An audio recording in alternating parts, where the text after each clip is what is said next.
มันก็อืม เฉพาะปีนี้มันบ่เป็นราคานะ บ่มีราคาเนาะเป็นไม้เฮาหมดเลย ไม้เฮาหมด ไม้เฮาเนาะถ้าสมมุติเฮาย้ายไปอยู่บ้านอื่นน่ะก็ ยกนี้จะตั้งเลย อ๋อยกเงินเก่านี่ไปตั้งเลยเนาะ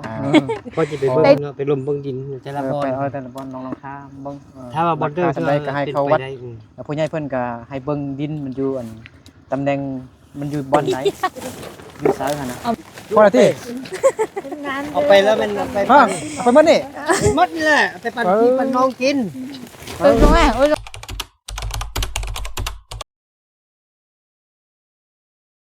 น่ะโอ้สบายดีเด้อพี่น้องเนาะตอนนี้บ่นึกอยู่บ้านของน้องปะยงน้องปะยงเนาะบ้านกิวแคมเมืองเพียงแขวงสระบุรีคือว่าทีมซั่นน่ะคิง ไอ้พอนมาตุ๊ด สบายดีสบายดีน้องอาปงขอบใจเด้อกลับเฮาเอ้าแม่นซั่นเนาะ มกว่าสิอยู่ให้มา อัน มกว่า คลิปอันเฮาไปเอาฟืนนั่นน่ะไอไปถ่ายเด็กน้อยอาบน้ำบ่ใส่เสื้อผู้หญิงอ่ะเนาะปะโปมายังอ่ะนะเราติดแดงมันลบออกเองเลยมันยังบ่ได้แก้ไขคืนเด้อไอ้ลงคืนได้จังได้หูแต่มันบ่ได้บ่เนาะตับโอเลย โอ้ นี่เป็นไอ้ตาเดี๋ยวเป็นไอ้ตอนนี้ยอดาบันเจียเลยมันสอนเจ เด็กน้อยเขาไปจับปลาอยู่น้องเขาบ่นุ่งทรงนุ่งเสื้อเนี่ยนะลืมเบิ่งเด้พี่น้องเนาะคลิปที่น้อง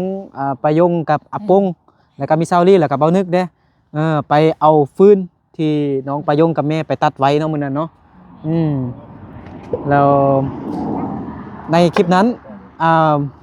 พอดีเบานึกเห็นเด็กน้อยเพิ่นเป็น10คนพุ่นแหละ10กว่าคนนี่แหละ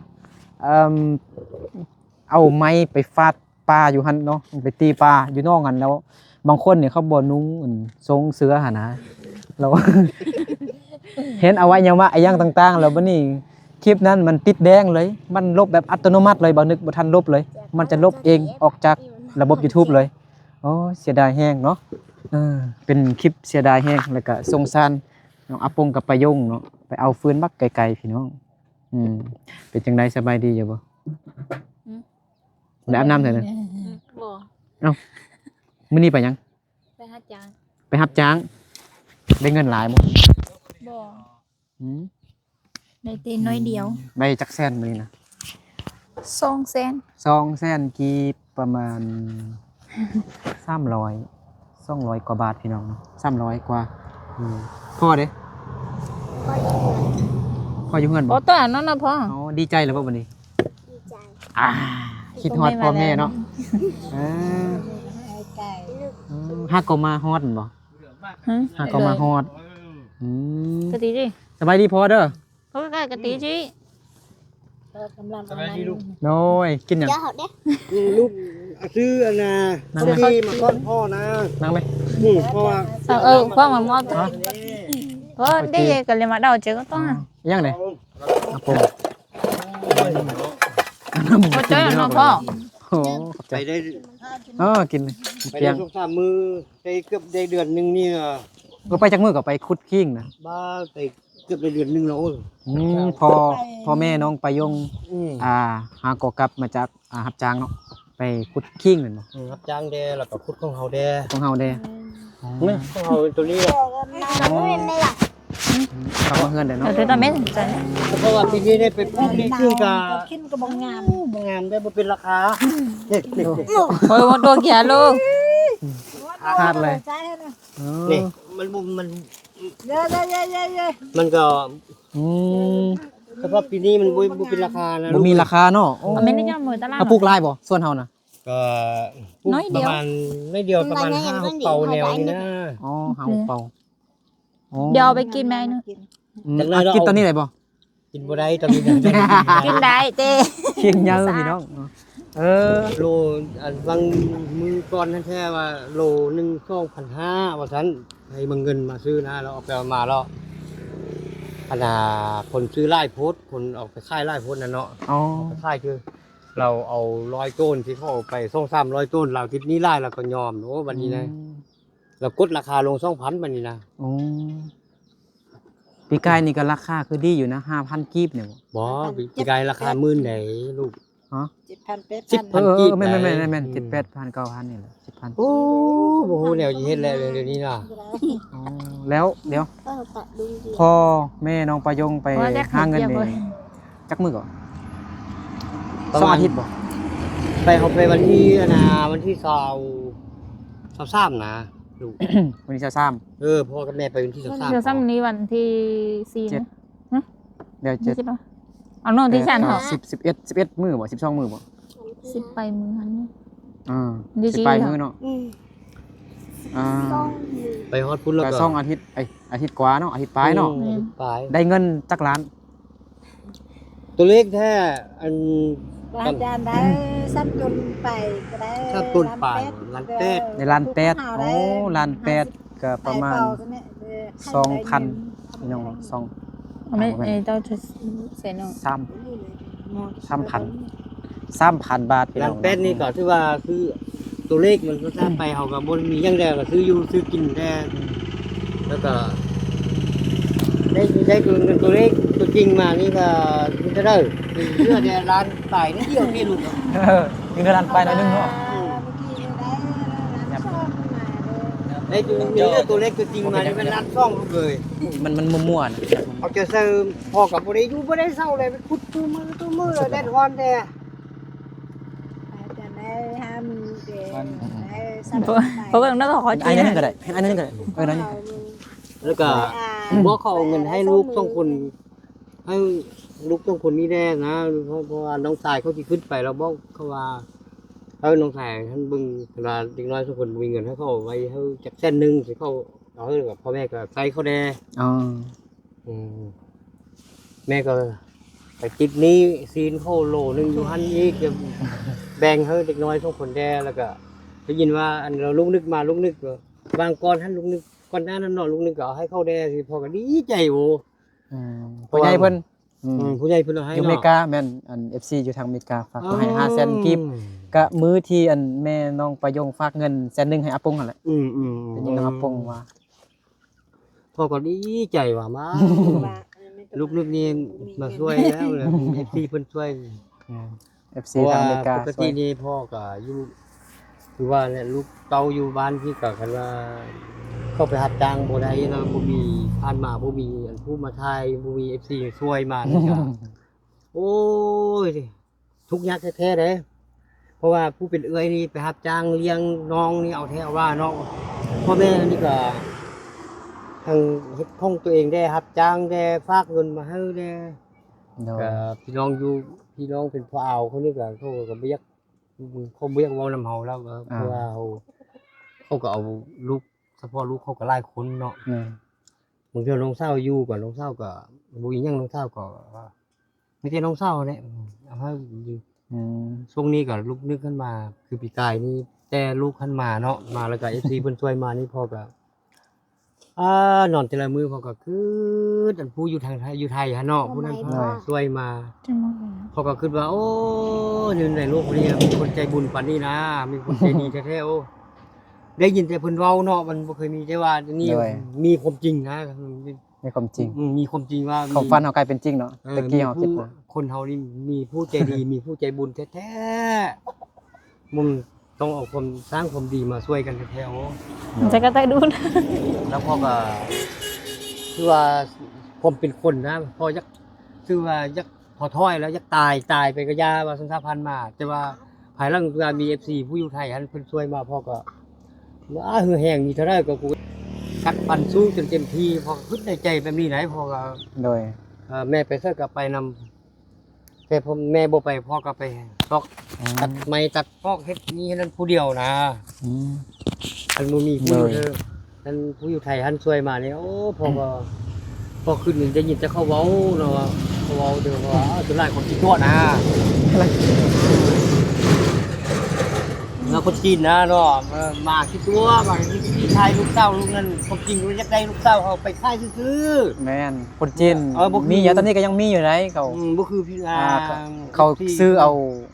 เอานั่นไปนั่นได้ ก่อนสิเว้านี่มัน สิเอา ความ ผู้ จริง เฒ่า แล้วพ่อก็ทำอิฐลูกมาพ่อก็คิดผู้นี้มันบ่แม่นนายหน้าจีนบ่ นะคือว่ามีผู้ใจบุญใจดี คือคนจีนอยู่บ่ มันเป็นนายหน้าจีนแล้วเขาก็คือเขามักมาตัวนั้นน่ะเนาะมันมีความจริงของ คือคนฝรั่งดำนี่ แล้วสุดท้ายเรา คือคนอินเดีย อันน่ะผู้อยู่ทางไทยฮะเนาะ FC ผู้ทางไทยช่วยมาคือทั้งสองเทื่อแล้วพ่อมาคิดในใจมีลูกก็มาเงินมาให้1ล้านหั่นน่ะเพิ่นช่วยมาหั่นพ่อยังคิดว่าจบไว้แล้วพอคิดได้แต่ เนาะ แต่ว่าสุดท้ายมาพอได้ยินคมเว้าของ FC เนาะแล้วก็ได้ยินคมเว้าของลูกแต่ละครั้งอันลูกมาไทยเอาเงินมามอบเนาะมีทั้งโอ้แม่นเพิ่นสร้างความดีมีคนดีแท้ๆ บางคนนี่เข้าก็บ่มีเนาะอยู่ไทยได้ยินจากปากของอัน FC อะนะบางทีเขาก็คอมเมนต์นึงเขาก็แซด5นะโทร5เขาก็ว่าบ่มีหรอกแต่ว่าเขาตั้งยักซวยซื่อๆหั่นนะช่วยครอบครัวออกไปยุ่งลำบากนี่เขาก็เป็นพนักงานก็มีเงินเดือนกินน้อยๆซื่อๆหั่นนะเขาก็ยังแบบยักซวยหั่นนะเพราะว่าเขาแบบคนไทยเขาอยากทำบุญนะเป็นคนมักทำบุญบุญมักเป็นคนช่วยเหลือคนลำบากนะคนไทยคน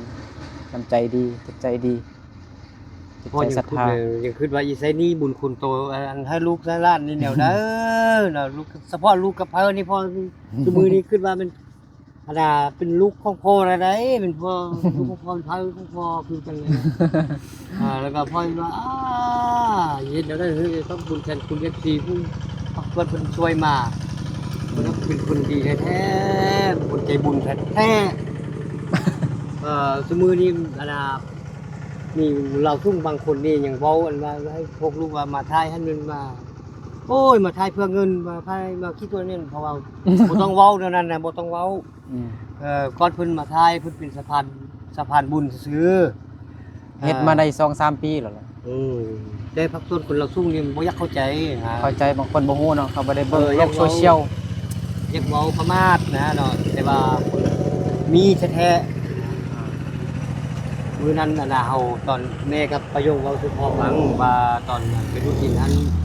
FC หันเพิ่นทายรูปเห็นหน้าเห็นตานะแล้วยังเว้าให้ลูกให้ประโยคว่าตั้งใจเรียนเด้อลูกเด้อตั้งใจเรียนนะแม่ยังว่าเว้าสุพ่อฟังเพราะว่าพอบ่ได้อยู่เด้เนาะ พ่ออยู่พ่อเป็นไม้แน่พ่อเป็นตัดไม้ ตอนอันไอปรีซาแม่นผู้ที่ช่วยเหลือไอปรีซา ผู้นั้นแหละเพราะว่า ปรีซาเพิ่นถ่ายวิดีโอมาแล้วก็บอกให้ แม่ว่าเฮ็ดหน้าไอ้ปรีซาหั แม่น นลูกเต้าแม่ว่าเพิ่นบอกว่าให้ตั้งใจเรียนนะแล้วท่านชุดนี้พอบ่อยากให้บ่ให้ลูกคาดเลยนะลูกถ้ามันอยู่เลยแต่ละปีพอพาไปแล้วพอคือเขาทำได้บ่คือทอดเอาแท้เอาว่าน่ะคือทอดลูกเต้าล่าน่ะ เรากำลังไปการมื้อนั้นขับรถไปการอยู่โทรมาให้เบิ่งดินนั่นแหละ ขอบมกขอบใจเด้อนะอันน่ะ โดย ไอ้ปรีซาเด้อ ไม่ใช่ขนมมาให้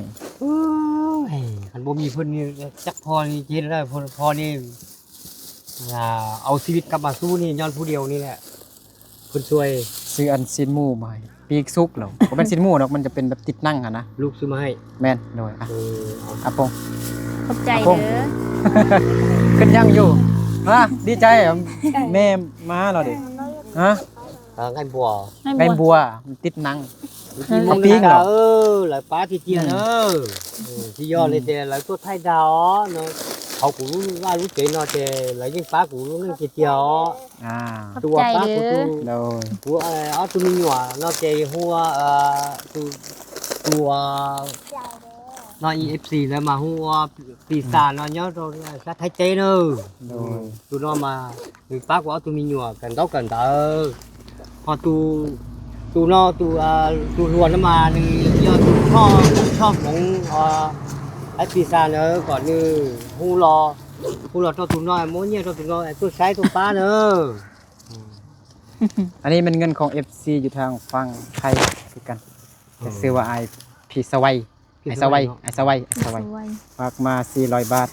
เปลี่ยนมาได้270,000ฝากให้น้องอาปงกับปายงว่าซั่นเขาเบิ่งคลิปไปเปฟื้นหั่นนะเมื่อยเนาะโอ้ไปไกลลำบากเนาะลำบากครับก็อยากฝากเงินมาซื้อขนมกิน ให้กำลังใจอาโปงกับปายงว่าซั่นไปซอกฟืนแต่คลิปนั้นยังบ่ได้แก้ไขเถื่อมันลบออกจากระบบ YouTube แล้วพี่น้องเนาะอ่ะอาโปง เดี๋ยวจอ สองคนเด้อแบ่งกันไปโรงเรียน เอาปองว่าเขาต้องเอาเงิน ยังก็อาโปงเอาเงิน ปงว่าเอาขนมเอาขนมให้ไปยังเอาปองเอาเงิน เอาเงิน เอาจอ อาโปงเอาเงินขนมเอาเอ้ย เอาเงิน เอาอวยพรให้ FC เพิ่น อ เด้ วย อ พรเนาะ เคย ไหนวะ พรหาผู้ใจบุญข้อหามีแต่คนสุขความใจเย็นคงเฮือนสุขภาพแค่เห็นหาลำหาเลย สาธุมื้อนั้นอวยพรหัวจนเจ็บท้องคลิปตลก โยเกพวกนั้น ไอปีซานี่เวลาคลิปFC ปีซาเนาะเพิ่นบอกว่าไปเบิ่งดินบนไม้เนาะ แม่น แล้วพ่อก็ เพิ่นบอก ถึง เบิ่งดินบอลมาเพราะว่าดินอยู่อันบอนที่เฮาปรับมื้อนั้นเนาะมันอยู่สูงโพดมันอยู่ไกลน้ำไกลไฟไกลโรงเรียนไกลชุมชนน่ะนะเพิ่นเป็นห่วงเนาะยานพ่อแม่น้องประยงไปเฮ็ดไร่ไปนอนอยู่ไร่อยู่สวนเราปะทิ้งอันน้องประยงกับอาปงอยู่เฮือนน่ะนะแบบมันบ่ปลอดภัยหั่นนะอยู่ อันนี้ก็ ไกลจากชุมชนจากบ้านหั่นนะเพิ่นก็เลยหา ตุกเจลแค่ว่า หาลูกนั่นแหละให้เบานึกให้น้องนิดไปเลาะถามเบิ่งที่ดินบ่อนอื่นเพิ่นมีค่ายอยู่บ่จักเล็กๆน้อยๆพอตั้งเฮือนใดอิหยังหั่นนะอยู่แบบอยู่กะเกอกับห้วยห้องน้องบึ้งหั่นนะมันอย่างสะดวกหยังก็สะดวกนำหยังเนาะ สะดวกน้ำแล้วก็ชุมชนเนาะ ไฟฟ้าหยังเลย นี่ก็คือว่า แต่ อุกใจขนา นั่ ด นก็ลูกก็ว่ามีอยู่แต่ว่ามันราคามันแพงสินะบางคนก็ว่าเป็น100 ล้านพุ่นว่าซั่นเนาะเจ้าของดินเป็น100 ล้านพุ่น ออกมั่ว ต้องไปไม่เท่าเชื่อ เอาแฟตไตได้บ่อันโทรศัพท์ได้บ่ไอ้เบิ่ง ผมกล้าไปเสกตัว บ่เป็นหยั พ่อง กันเลยพ่อ ฮะมีไฟวะ แม่เพราะว่า ไฟหยัง ไปแจ้งเป็นมดนะ เอามาดู ไป ตาย มันขนมเจ๊ไหมพ่อ ไปเกี่ยว มันเยี่ยมมากกว่าเจ๊ บ่นึกกลับไป ตาย ทำเพิ่นอยู่ในหมู่บ้านแหละพี่น้องเนาะทำเรื่องดินนี่นะมีคนขายใช่บ่ใช่ไหมบางพวกก็ว่ามีอยู่บางพวกก็ว่าโอ้เดี๋ยวนี้มันยากแล้วว่าซั่นเนาะมีก็มันราคามันแพงอะเป็นร้อยล้านพี่น้องเนาะถ้าเป็นเงินบาทก็100,000 กว่าบาทพุ่นแหละมันก็มีบ่อนหนึงหั่นอยู่ทางเทิงนี่พี่น้องเนาะก็อยู่กับถนนใหญ่นี่แหละถ้าเจาะน้ำบาดาลก็ได้อยู่โอเคอยู่ไกลโรงเรียนอยู่ติดอยู่กับหมู่บ้านนี่แหละ มันจะก็ จับได้บ่อย ข้างหน้าบอกตรงนั้น ให้กัน คนเขาก็ ได้หรือเปล่าจักหน่อยก็สิไปหาน้องลาอีกเนี่ย ยิงไทยตอนกลางคืน ไปไหม ได้บอก เพราะเหลือต่อไปหน่อย บอกเลย แล้ว แต่มื้อนั้นบ่นึกไปเบิ่งดินอยู่เทิงนี่ก็กว้างอยู่ดินมันเขาว่าขายอยู่100 ล้านว่าซั่นเจ้าของเพิ่นบ่อยู่บ้านของเพิ่นไปนอนอยู่ไร่อยู่สวน เอาบนนั้นยินเขาว่าเขาไข้แล้ว สวเตียน อยู่เทิงนี่นะอาเยียนะ บ่ได้ไข้หวะ บ่ฮู้แหล้ว บางคนก็ว่าบ่ จังไม่พอที่ไปเบิ่งตัวจริง เราแม่น อันนี้ตอนนี้แต่ว่าตู้ขอไปให้เจ้าให้ ต่อทุลีมาต่อทุเราก็ได้แต่ กี่โย เจ้าทุจิการ แล้วบัดนี้เมื่อกี้นี่ผู้ใหญ่เพิ่นก็แชทมาให้ถามคันพ่อแม่น้องประโยงมาบ้านแล้วก็ถามเบิ่งว่าสิเฮ็ดเฮือนแบบใดแล้วพ่อแม่น้องประโยงมีเงินแล้วบ่มีเงินเท่าใดกันแล้วสิเฮ็ดเฮือนนี้สินะแล้วให้พ่อแม่น้องประโยงก็เว้าความจริงมีจักกีบ100,000 200,000 300,000อีหยังมีปานนี้ก็เว้าให้เพิ่นรู้ความจริงเลยนะ มื้อนี้กินมื้อนี้มื้อกินมื้ออื่นมื้อบ่ได้จะลามมาให้เงิน หรือว่า เดี๋ยวเอาลูกใคร อันนี้มัน เอาลั่นเลย เป็น อีลั่น เป็นไม้เฮาหมดเลย ไม้เฮาหมด ไม้เฮาเนาะถ้าสมมุติเฮาย้ายไปอยู่บ้านอื่นน่ะก็ ยกนี้จะตั้งเลย อ๋อยกเงินเก่านี่ไปตั้งเลยเนาะได้ดินแล้วบ่ได้เงินก็ยาก ได้มันยังได้ดินแล้วบ่ได้เงินก็ยาก เพราะว่าตัวนี้นี่เรื่องเงินที่ว่าพ่อแม่มีเนาะนี่แท้ก็สมือนี้ เว้าความจริงเลย ความ เพ จริ ราะ ง ว่าให้ผู้ใหญ่เพิ่นฮู้ พ่อแม่นี่ก็ มีซ้ำได้ก็เว้าประมาณ ดีแล้ว แสนปลาย2แสนล้านปลาย10ล้าน20ล้าน30ล้าน100ล้านก็เว้า100ปลายยังก็เว้า เพราะว่าอยู่ในครอบครัวนี่ก็รายจ่ายก็ คือว่าได้ไปรับจ้างเพิ่นก็เทื่อนึงก็ได้ล้านปลาย2ล้านเอามาก็มาซื้ออยู่ซื้อกินคือมาฮอดน้ำในบ่มีมาซื้อน้ำให้ ซื้ ลู อก น้ำซื้ออยู่ซื้อกิน มาจ่าย ให้ลูก ให้ ไป ลู โร ก งเรียน ไปโรงเรียน เสียค่ายังเรียนเนาะ มาเสียค่าโรงเรียนเสียค่าบ้านนี้ ค่าบ้านเด้ เขาตายเขายังนี่ก็บ่ได้เสียจังได๋ยังไว้เป็นเสียแล้วตอนน่ะเงินแท้คันถ้าว่าฮอดมือกี่ปุกแท้ๆเพิ่นช่วยว่าซั่นเนาะมีบ่มีก็จะให้ได้อยู่ประมาณ 2 ล้าน3ล้านนี่ประมาณนี้สูงสุดสุดและกายนั้นก็ มีกาแฟ 3,000 เรื่องหับจ้าง 3,000กว่าบาทพี่น้องเนาะตอนนี้ หับจ้างนี่ที่ว่าสิเร่งมือเร่งตีนที่สุด แต่ว่าเรื่องไม้เรื่องตอกนี่ก็พ่อก็ที่เอาเหือแหงนี่ไปสู้เอาเพราะว่าพอไปเฮ็ดให้เขาไปตัดไม้ให้เขาหันไปคือว่ามันขาดจักรนะเขาเอาจักรนี่แล้วก็พอกับร้านทรายก็บ่มีจักรเฮ็ดต่อนะแล้วก็ร้านทรายก็ว่าไปขุดกิ้งเบิ่งได้เงินบ่ขุดยันอันน่ะให้เขามาซื้อกิ้งมือเบิ่งพ่อก็ดีใจว่าไปขุดกิ้งก็ได้เงินเฮ้อนะไปขุดกิ้งซะว่ากิ้งก็เป็นกิ้งราคาต่ำแล้วก็กิ้งปีนี้มันเด็ดคือว่าฮ้อนแนวนั้นกิ้งยักษ์เสื่อมนะกันว่ามันเสื่อมแล้วเขาเจ้าก็บ่เอาคือน้อยๆเดี๋ยวนี้แค่ซำนี้นี่เขาเอาแต่โล600 700กีบนะ ปอ เห็นเขาเอา2,500นี่ตัวงามสุดนะลูกคันสิเว้าเป็นเกรด A วันซะ2,500นี่นะ 7A แล้วเนาะ 7B เบาแล้วเนาะ เกรด B นี่ 2,000 เกรด B นี่ก็เป็นงามกว่านี้นะอันนี้ที่ว่าตัวเดี๋ยวนี้เขาบ่เอาแล้วนี่นะพ่อแม่ทิ่มเต็มหั่นแหละบ่ขุดเลยหยัง เสียแฮงเนาะ บ่ขุดเลยป้าหันหยังคิดว่าไปขุดมาไว้ลูกก็จะที่เอาไปกินก็ไปพากันขุดตั้งมากินเนาะ เลยประยงจะก้มไรเบิ่งกล้องเลย ว่าที่ขุดมาให้ เล็บ ลูก มือ เจ้านั่งอยู่นั่งค่ายอยู่ตลาดหันมื้อละโล2โลซึ่งก็ถ้าเขาไปค่ายตลาดหันก็คนชาวบ้านก็ไปเฮ็ดเขาก็มาค่ายเต็มหันนะเดี๋ยวนี้เนี่ยบ่สร้างไปซะแหละหมดทางเลยคิงก็ลูกพ่อแม่มีทุนก็ไปลงซะหันหมดเดี๋ยวนี้บ่มีหยังเลยทุนเนี่ยลงซะคิงนี่เอ้ยคิงนี่เป็นอันนี้ราคาก็แพงยาแพงเนาะแล้วก็เสาดินก็มักแพงลูกเอ้ย เสาดินปีนี้เท่าไหร่ก็จัก ปีนี้น้องเคยเศร้า น้องเคยนั่นเลย น้องเคยนะเข้าเศร้าแล้วก็พาไปเฮ็ด ให้น้ำเข้าเนาะ ไปเฮ็ดเขาแต่ว่าเขาเอาให้พ่อแม่เอาเฮือแห้งสู้ใช้เป็นแรงงานให้เขาดินบอนพวกมักเดือยก็พ่อแม่ก็เป็นแรงงานให้เขาคือว่าเนี่ยเขาก็ดีใจว่าได้พ่อได้แม่ไปอยู่นำเขาก็ดีใจแล้วก็เขาก็ปั่นให้ราคาถูกให้เขาบ่เอาเงินนำเขาให้ช่วยแรงงานนะคันผู้อื่นเขาบ่หาเพราะร้านทรายหั่นน่ะเขากับน้องสาวนั่นแหละเนาะเขาก็ว่าคันได้ลุงมาแล้วก็เอาให้ลุงเฮ็ดลาซะศาสนาเราอันน่ะเผานะเนาะเผาว่าเซาแพงโพดให้อันน่ะปากับลุงนั้นช่วยได้นึงช่วยบ่ช่วยหยังก็ช่วยให้งานนะแต่ว่าเขาก็บ่ว่าเท่านี้ให้งานเท่านั้นให้งานแต่ว่าเขาก็ช่วยตั้งแต่ต้นอันน่ะปลูกต้น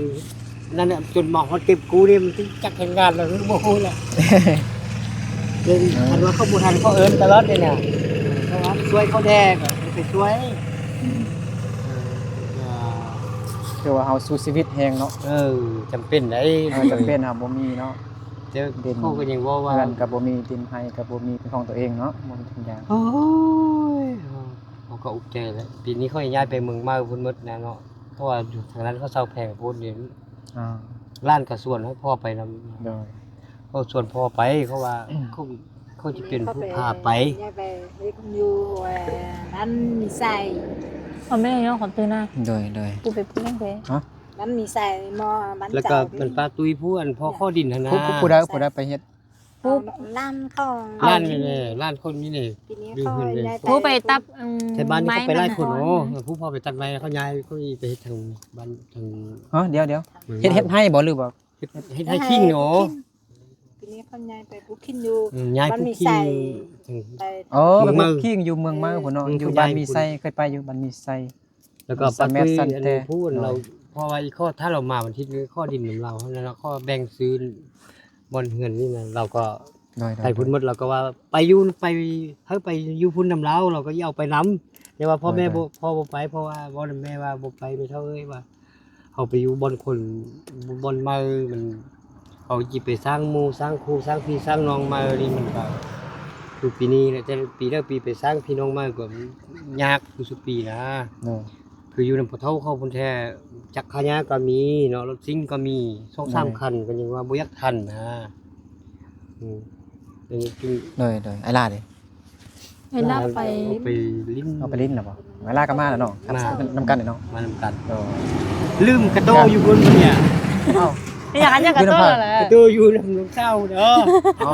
อยู่ให้ โอ้กระโตบ่มาเฉพาะละมิดจิลี่อยู่ กระ เนาะ โตอยู่นำน้องเจ้าเด้อกันกระโตมเลยกันลูกกระโตฮู้แล้ว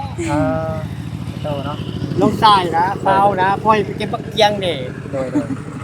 อันตุลีหมู่ของพ่ออยู่ทางพุทธนะเราเอาเงินให้พ่อไปซื้อแล้วพ่อไปฮอดแล้วเขาอยู่แล้วเขาพ่อแม่นเอาอันเขาเก็บได้แล้วเขาเอาเงินอันน่ะ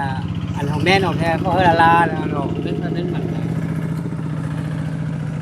แล้วพอเราไปเมาแม่นบักเกียงให้อันน่ะตุลีผู้อยู่ทางโค้งหั่นน่ะแล้วเชียวหั่น โดยโอเคนั่นเนาะ เอ เดี๋ยวสิกลับก่อนได้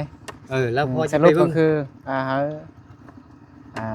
พ่อจะไปเบิ่งเนาะไปลมเบิ่งดินแต่ละบ่อ ไปแต่ละบอลลองท่าเบิ่ง ถ้าว่าบ่เด้อ ทำได้ก็ให้เขาวัด เป็นไปไ แล้วผู้ใหญ่เพิ่นก็ให้เบิ่งดินมันอยู่อันตำแหน่งมันอยู่บ่อนใดอยู่ไสหั่นน่ะ เอาแม่ แล้วก็แท็กลงกว้างลงยาว เดี๋ ป ยว ระมาณ เรา เท่าใด แต่ละ ราคา เดือน มันเป็นจังไดอันเด้อ เออ คันมันสมเหตุสมผลก็ มัน ผู้ใหญ่เพิ่นก็อาจจะช่วยเนาะเฮาก็อาจจะมีบุญเนาะเพิ่นอาจจะช่วยเหลือเฮาอีกเนาะเพราะว่าผู้ใหญ่เพิ่นให้ถามลูกจึงบอกให้พ่อลอง มือวันนี้ พระ ยิง เจ้า แล้วว่ะเขามีบนหนึงอยู่เฮียนแต่ว่าบ่ฮู้ว่าเขาใครบ่ ว่านะ ยังบนนึงอยู่ บ่ฮะ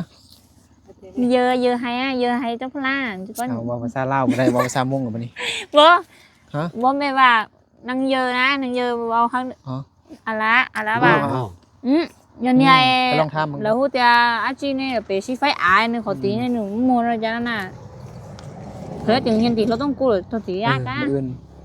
มื้อใดนั่นก็ไปถามเด้อ จังน้อยนี่พอจิไปรู้ ไปเลาะถามเบิ่งได้แล้วก็คันเข้าขายแล้วก็ móc เบิ่งว่ามัน thế đó อยู่ nhưng mà hả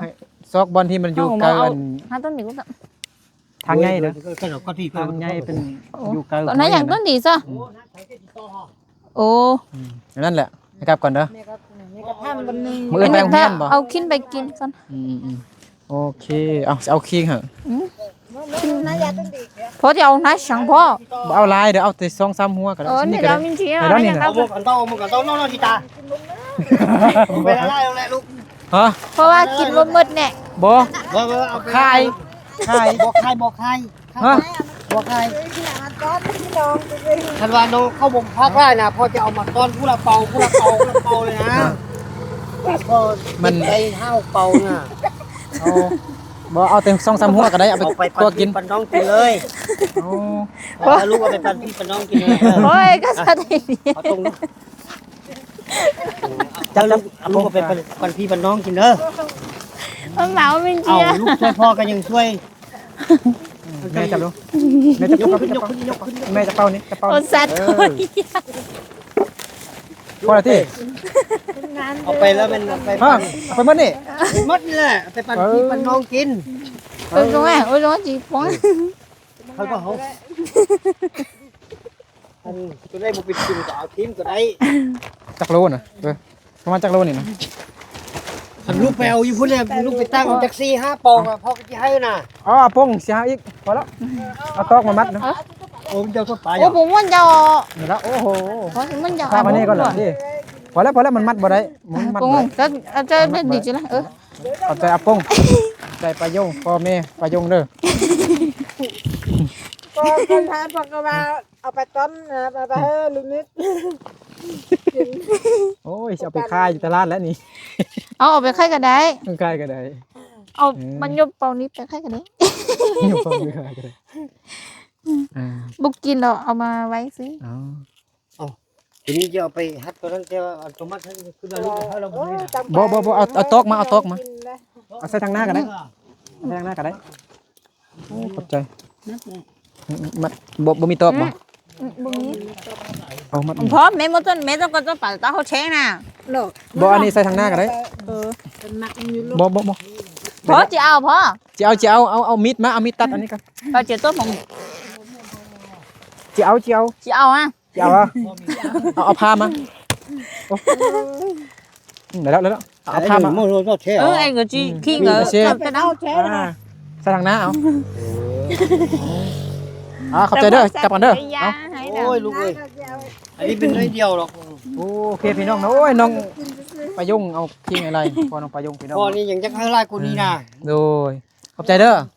บ่เป็นยัง ขอบใจเด้อแม่พ่อแม่เด้อ ยัง โอเคพี่น้องมันก็มืดค่ำแล้วเดี๋ยววันนี้กับทีมงานเดินทางกลับบ้านก่อนพี่น้องเนาะมามืดมาค่ำแค่นี้พี่น้องเนาะเอาอยู่ดีมีแห้งหมดสุขุสุขคนเนาะขอบใจขอบคุณผู้ใหญ่เพิ่น